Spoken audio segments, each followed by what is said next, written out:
Bioteknologi berasal dari dua kata, yaitu bio dan teknologi. Kata bio berarti kehidupan, sedangkan kata teknologi memiliki makna sebagai suatu metode ilmiah yang digunakan untuk mencapai tujuan secara praktis. Pada zaman kini, bioteknologi tidak hanya didukung oleh keilmuan biologi saja, tetapi juga dari berbagai macam ilmu terapan seperti biokimia, biologi molekuler, genetika, mikrobiologi, komputer, dan lain-lain. Bioteknologi adalah penerapan biologi yang melibatkan ilmu mikrobiologi, biokimia, genetika, dan biologi molekuler. Definisi bioteknologi secara umum adalah teknologi yang memanfaatkan agen hayati atau bagian-bagiannya untuk menghasilkan barang dan jasa dalam skala industri untuk memenuhi kebutuhan manusia.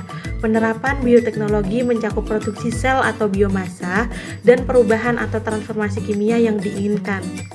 Seperti pada pembuatan roti dengan melibatkan suatu organisme patogen seperti mikroorganisme. Baker yeast adalah nama umum untuk jenis yeast yang biasa digunakan dalam memanggang roti dan produk roti lainnya. Yeast berfungsi sebagai bahan pengembang dengan mengubah gula yang dapat difermentasi dalam adonan menjadi karbon dioksida dan etanol. Untuk memproduksi sel dengan jumlah yang banyak, diperlukan kondisi fermentasi yang baik agar sel dapat berkembang biak.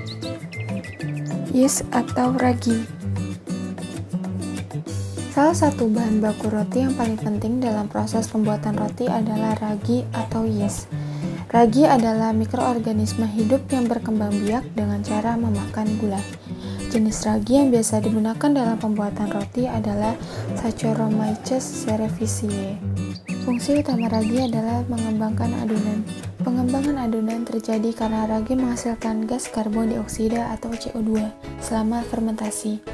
Yeast terdiri dari sejumlah kecil enzim termasuk protease, invertase, maltase, dan zimase. Enzim yang penting dalam yeast adalah invertase, maltase, dan zimase. Enzim invertase dalam yeast bertanggung jawab terhadap awal aktivitas fermentasi. Enzim ini mengubah gula atau sukrosa yang terlarut dalam air menjadi gula sederhana yang terdiri atas glukosa dan fruktosa. Gula sederhana ini kemudian dipecah menjadi karbon dioksida dan alkohol. Saccharomyces adalah genus dalam kerajaan jamur yang mencakup banyak jenis ragi. Saccharomyces berasal dari bahasa Latin yang berarti gula jamur. Banyak anggota dari genus ini dianggap sangat penting dalam produksi makanan.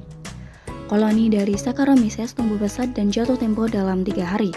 Mereka rata, mulus basah, glistening atau kuyu, dan krim untuk krim tanis dalam warna. Ketidakmampuan untuk memanfaatkan nitrat dan kemampuan untuk fermentasi karbohidrat adalah karakteristik khas dari Saccharomyces. Jamur Saccharomyces cerevisiae atau di Indonesia lebih dikenal sebagai jamur ragi. Saccharomyces cerevisiae termasuk hamir uniseluler yang tersebar luas di alam dan merupakan galur potensial penghasil beta-glukan karena sebagian besar dinding selnya tersusun atas beta-glukan.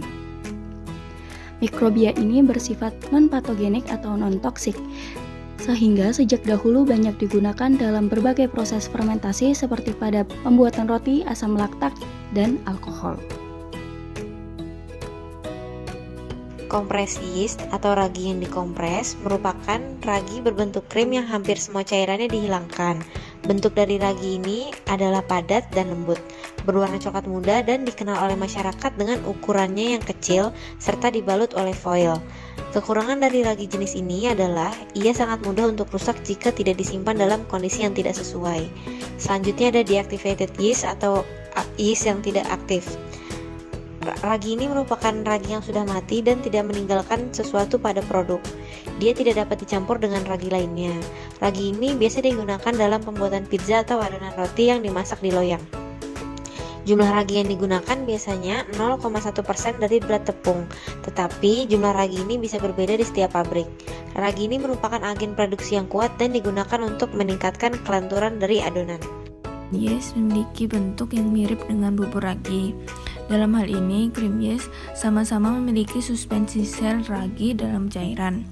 kegunaan utamanya yaitu dalam pabrik roti dan bukan untuk toko kue kecil atau produksi rumahan. Yang kedua, instant yeast memiliki bentuk yang hampir sama dengan active dry yeast, tetapi instant yeast memiliki butiran yang kecil dan tinggi akan sel hidup dibandingkan dengan unit volumenya.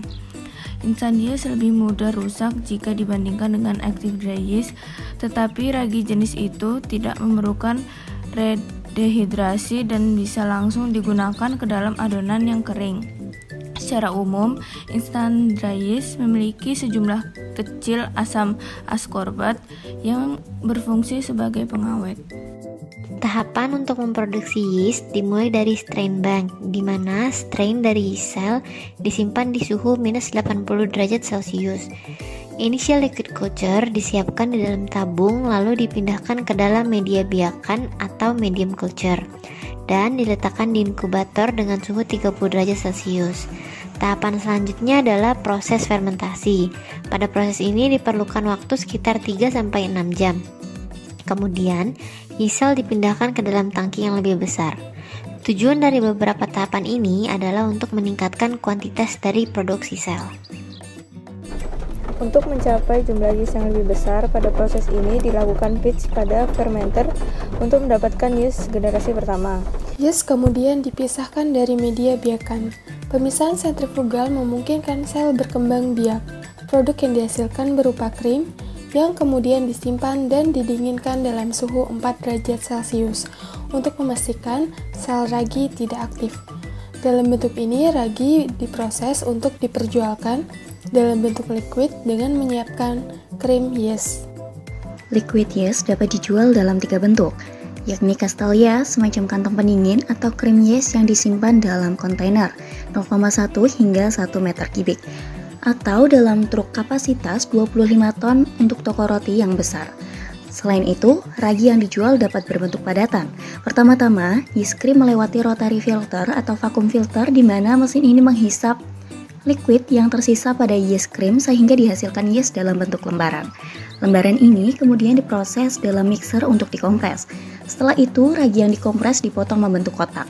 Produk ini memiliki 30-32% materi kering.